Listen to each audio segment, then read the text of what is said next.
Best lunchtime na. Baka naman kumain na si Bernard. Di na umabot yung dala mong food. Ay, excuse me.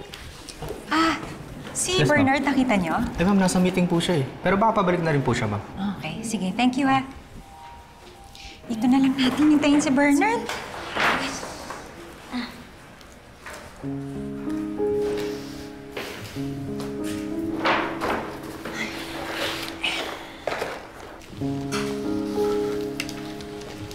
Chloe. Hey, about last night.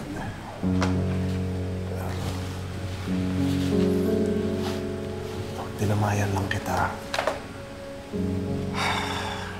And nadala ako. Okay, hindi ko na kontrol yung sarili ko, Chloe, at naging mahina ako. Don't worry about it. Nag-enjoy naman ako eh. For me, last night was great. Yeah, that's not the point, Chloe. Hindi mo naiintindihan. May asawa ako. Ay, naiwan yung phone niya dito.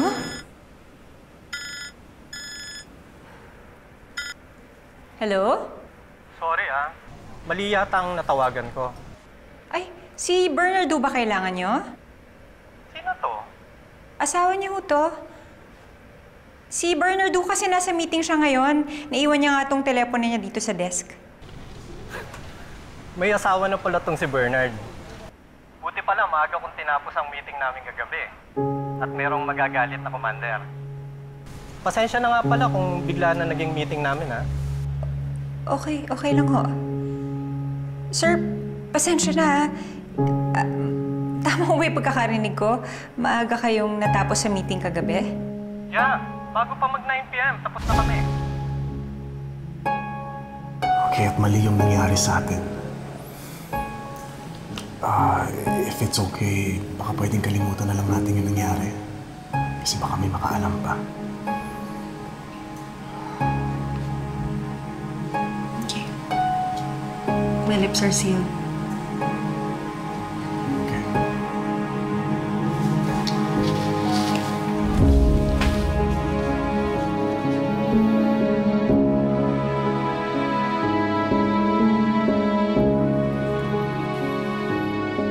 Love! Kanina pa kayo dito?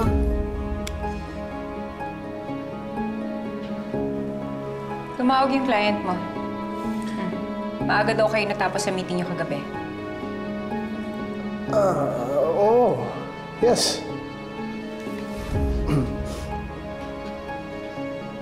Bakit late ka na nakauwi?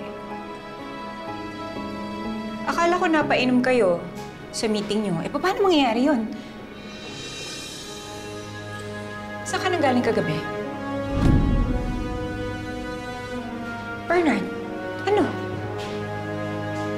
Sinong kasama mo kagabi?